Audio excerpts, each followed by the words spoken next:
Kill Count, where we tally up the victims in all our favorite horror movies and show you how they were made. I'm James A. Janice, and today we're looking at The Menu, released in 2022. The Menu is set in an ultra-exclusive restaurant where the staff has sinister intentions for their wealthy customers. It ridicules several aspects of fine dining culture, from snobby food critics to pretentious plating. I'm not personally a part of the foodie world this movie parodies, but I am familiar with it thanks to my housemate, collaborator, and best man, James Gressel, who joined us when we covered this movie on the podcast. I highly recommend you listen to that to hear the insanely specific details this movie gets right. Also, check out D&D&D, our Dinner D&D podcast, where Gressel DMs a story almost as old as the kill count at this point. It's fun hearing him become more and more familiar with stuff like, I don't know, emulsions and shit. Despite my secondhand familiarity with the subject matter, The Menu is one of my favorites from the holy horror year of 2022. Honestly, probably top 5. It has an immaculate cast, with everyone down to the side characters playing their parts perfectly. The outstanding ensemble is led by a pair of the year's best villains, Chef Julian Slowik and Elsa, his maitre d'. Ray Fine and Hong Chow are incredible. And on a rewatch, when you know all these characters and their relationships, you really see how every line of dialogue has dual meaning, or at least illustrates who these people are. The Menu is effective with its horror, a slow boil that builds to a roiling nightmare for the patrons. But it's also a great comedy. Don't be fooled by the trailer lines you hear early on. We liquefy, we spherify,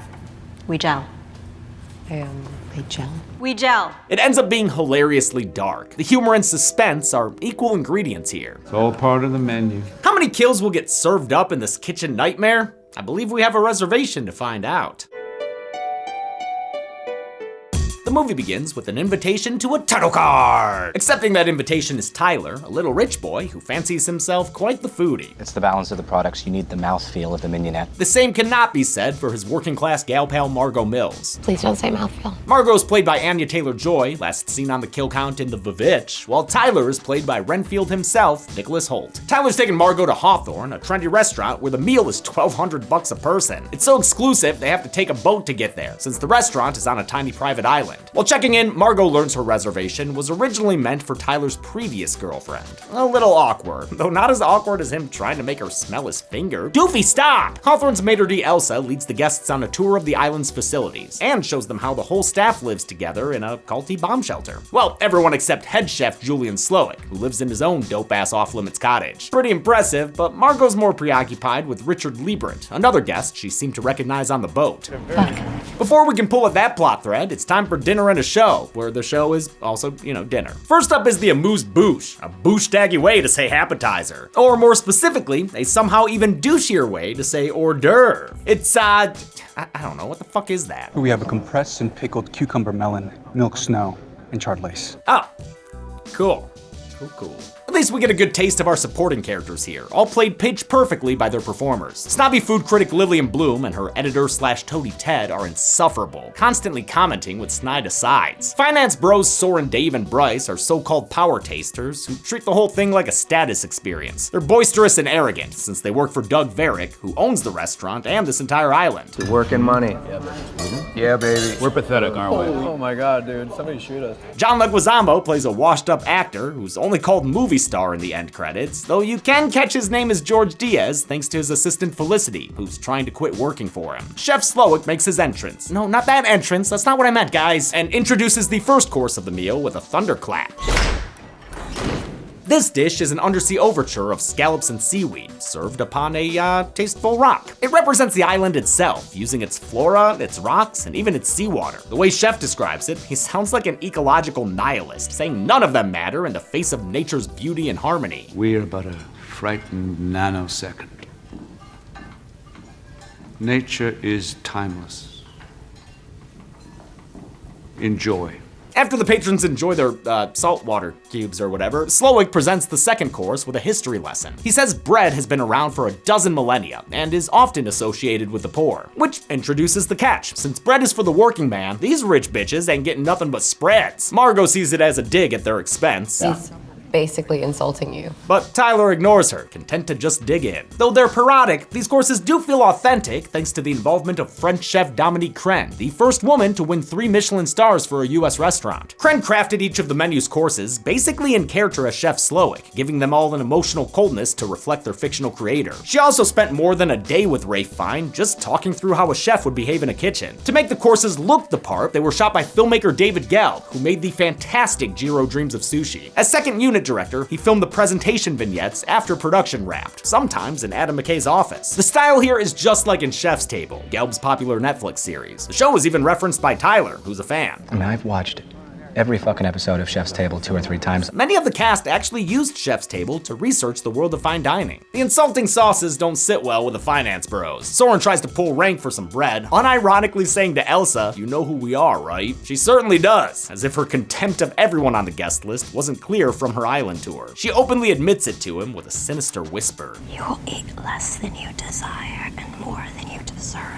Slowick takes a beat to give some extra love to another guest, whom he reveals as his perpetually drunken mother. He recounts a time from his childhood during a fateful Taco Tuesday when his drunken father began strangling his mom. To stop him, Slowick stabbed his dad in the thigh with a pair of scissors. Oof, can't unring that Taco Bell. This traumatic taco tale serves as the basis for the next dish, with cutlery courtesy of the Tethered. All the movie's plating was done by food stylist Kendall Gensler, who made sure each dish looked authentically high-end. However, even though it looked great, the food was often gross by the time the cast had to eat it. You could tell we can act our asses off because we made that those cold props look delicious. Yeah. Anya Taylor-Joy says Nicholas Holt impressively committed to actually eating everything. The only time it got bad, he said, was downing all the oily sauces. The tortillas for these tacos are personalized with laser-engraved images. Lillian's features restaurants that closed due to her bad reviews, and receives some edible, credible evidence of her husband's affairs, and John Leguizamo is reminded of a crappy movie he did that flopped.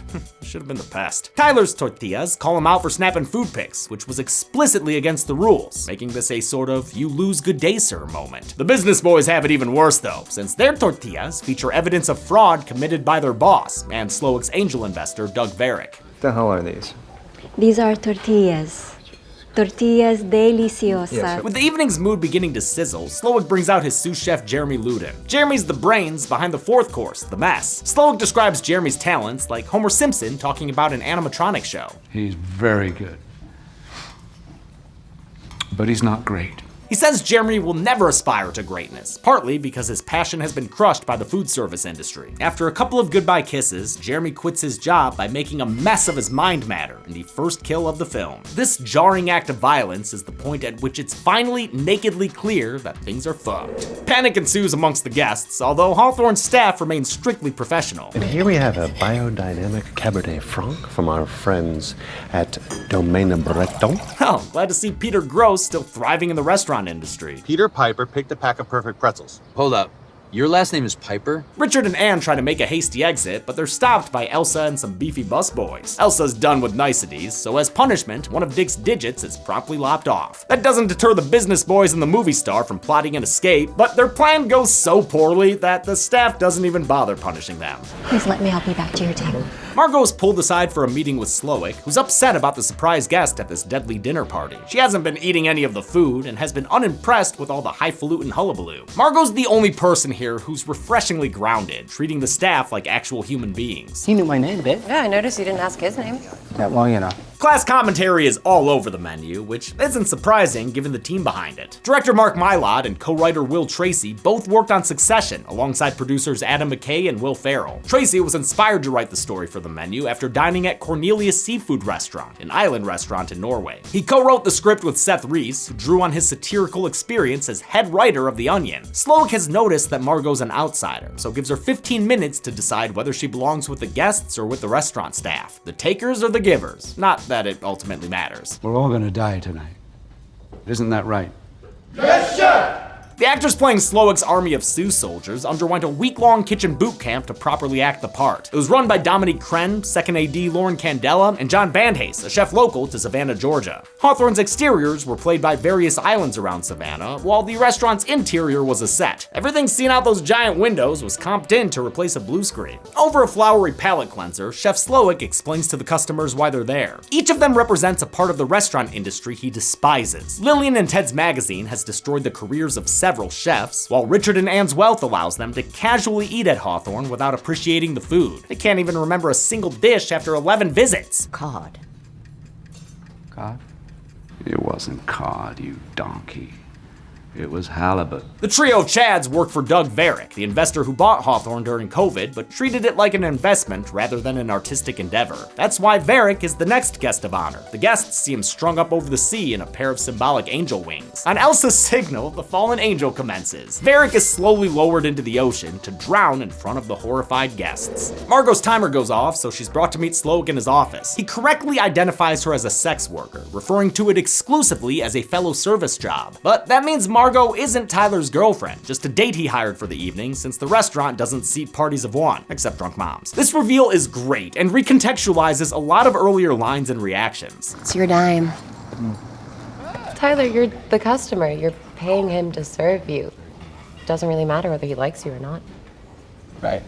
Wait, what does that mean? Nothing. Margot also reveals that Richard Liebrand was a previous client who hired her to play out a disgusting incest fantasy. That shades in one of his wife's lines, talking about how Margot resembles their daughter. She really does look like Claire. The only plot hole there is that fucking nobody looks like Anya Taylor-Joy. Come on. Slowik and Margot have a candid convo where they both say they no longer enjoy the service they provide, but that table talk is tabled to continue the dinner. The guests are let outside for some fresh air and the next course/event entitled Man's Folly. Sous Chef Catherine Keller recounts an incident where Chef Slowik sexually harassed her, shielded from consequence by his celebrity status. To make amends, Slowik allows her to stab him in the thigh, the same place he stabbed his father many Taco Tuesdays ago. The group makes like a pie chart and breaks down by gender, with the men given a chance to escape the island on foot. It's another trailer moment, but I do love how Soren blows their head start. If they do catch...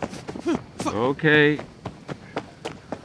45 seconds starts now. While the waitstaff play hide and seek with the men, Catherine leads the women inside for their own special meal. The ladies get to air out some dirty French laundry. Anne confirms Richard's previous affair with Margot, while Catherine reveals the extent of her creative control. Oh, everyone dying was my pitch, actually.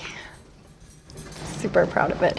She says the menu only works if they all die in the end. It's the only way to tie the whole concept together. You know, like a good rug. Margot fesses up that her real name is actually Erin, but I'm gonna do what the other characters do and keep calling her Margot. The men are summarily tagged and bagged. Chicken Shit Ted staying hidden the longest among the chicken shit. A special bite for the last guest to be caught. Once everyone is led inside and back to their seats, Slowik takes a moment to single out Tyler. He says that Tyler was invited since he's a self-proclaimed foodie, but unlike the other guests, Tyler was told ahead of time about the night's twist. That explains his nonchalant reactions when shit started hitting the fan. That also means he hired Margot to come with him, knowing that she would be killed. It's a scummy reveal consistent with Tyler's entitlement over the people and places he pays for. Tyler, you need to apologize to me right now. You cannot speak to me that way.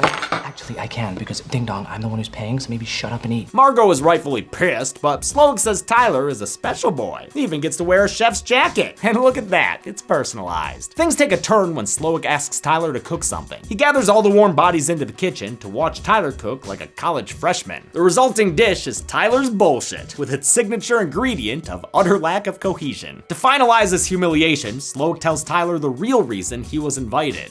You are why the mystery has been drained from our art. With a gentle whisper from Chef, Tyler turns in his jacket and descends into Hell's Kitchen. What Chef whispered is never revealed, but it clearly made an impact since Tyler is shortly found hanging out in the closet, removing himself from the menu like oh so many delicious Taco Bell items. Slowik thinks Margot might be more helpful in the kitchen, and before you know it, she's reciting their motto. Yes, chef. He asks her to fetch a barrel, a task he claims Elsa forgot to do. While she gets her hands dirty outside, John Leguizamo speaks up, since he's the only guest who still doesn't know why he's here. Hilariously, Slowik reveals he just hated the actor's movie Calling Dr. Sunshine. He can tell Leguizamo treated the role like a paycheck instead of an expression of art. Pretty petty, although not quite as petty as the reasoning for Felicity. What school did you go to? Brown? Student loans? No.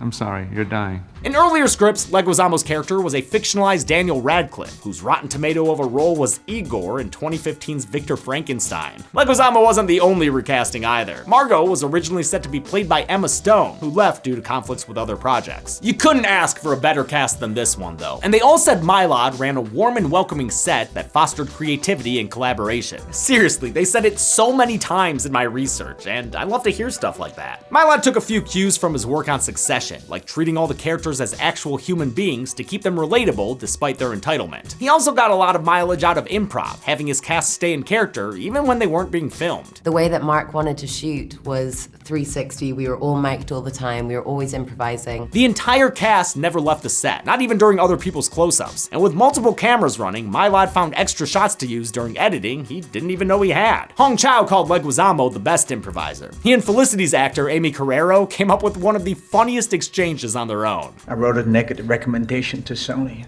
I know, you CC'd me on it. On her way back to the restaurant, Margot takes a detour to Slowick's private cottage and finds out it features a full-on replica of Hawthorne's kitchen. She's cornered by Elsa, who's jealous of all the attention she's been given by Chef. The militaristic maitre d' has considered Margot unworthy from the get-go, with regular reminders that she's not meant to be here. Miss Mills, you will be sitting in Miss Westervelt's seat. Elsa's played by Hong Chow in what may be the standout performance in a movie with a lot of great performances. She really sells the cracks in Elsa's composure when her jealousy over Chef gets the best of her. Chow received an Oscar nom for The Whale the same year The Menu was released, and, in an honor exactly on the same level, was nominated for a prime rib for Best Supporting Actor at last year's Dead Meat Horror Awards. Elsa attacks Margot with a knife, kicking off an extended kitchen brawl. Margot manages to gain the upper hand with a Paco jet, and downsizes Elsa's role on the staff with a stab to the throat. Her last words are insisting that she didn't forget the barrel, a sad, dying devotion to her chef. While Slowick has some compelling points, I think the movie makes it clear that he's also full of shit. Everything he does is fascistic, meant to conform to the sacred way he thinks food should be made and served. He talks about the importance of nature, but has effectively bent the whole island to the whims of his restaurant. The guy's so self-important, he even compares himself to MLK. Did he just quote Martin Luther King? Yep, that's it. A deleted scene actually has Margot calling him out for this, asking him why he doesn't run a soup kitchen if he's so miserable. His answer is characteristically evasive. Why do we do the things we do? Margot keeps poking around the cottage and discovers a room full of photos from Slowick's past. He seems much happier in these pictures, especially in an Employee of the Month award from a burger joint, possibly his first ever kitchen job. She also finds a radio and uses it to call for help from the mainland. It appears to pay off as they see the Coast Guard arriving for a restaurant rescue. The chefs try to tidy, bandaging and bibbing up their patrons, but a secret note Leguizamo slips to the officer leads to a supper-time standoff. It's a moment of immense relief for the dinner guests when Chef Slowick is forced to his knees. Unfortunately, the whole thing was just a bit of dinner theater, and the guardsman nothing but an undercover cook. It's a crushing defeat, but Margot's got one last trick up her sleeveless dress. She'll rebel on Slowick's terms, restaurant terms. I don't like your food. What did you say?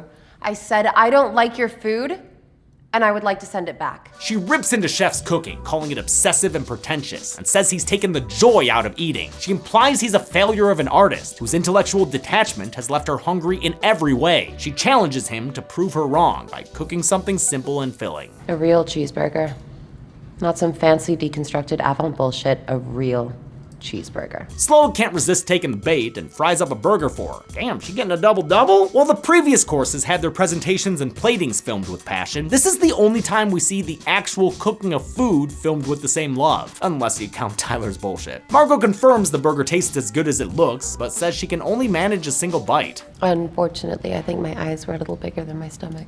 Well, that's just a bold-faced lie. She asks to take the rest to go, a request that might as well be spitting on the floor in certain fancy restaurants. But in the spirit of the moment, Chef makes her a box. The Queen's Gambit worked, and Margot has found a way to leave this place. All she had to do was give Chef Slowick one final taste of the joy he once felt cooking. While Margot commandeers the fake Coast Guard boat, the rest of the patrons accept their fate. They even pay for the bill, gratuity included, of course, as the restaurant staff prepares for the final course. They begin to plate dessert on the floor and tables themselves, a move inspired by Grant Achatz's deconstructed dessert at the 3 Michelin star Alinea in Chicago. I don't think Alinea had marshmallow cows or cute little chocolate caps though. This reference was brought to life in large part by production designer Ethan Taubman, who rigorously planned and reverse engineered what it would end up looking like on set. The marshmallow ponchos were made by costume designer Amy Westcott, who also worked on Black Swan. They used thousands of real, actual marshmallows individually glued together. Westcott, who is director MacLeod's wife, made them by hand with a team that included their kids.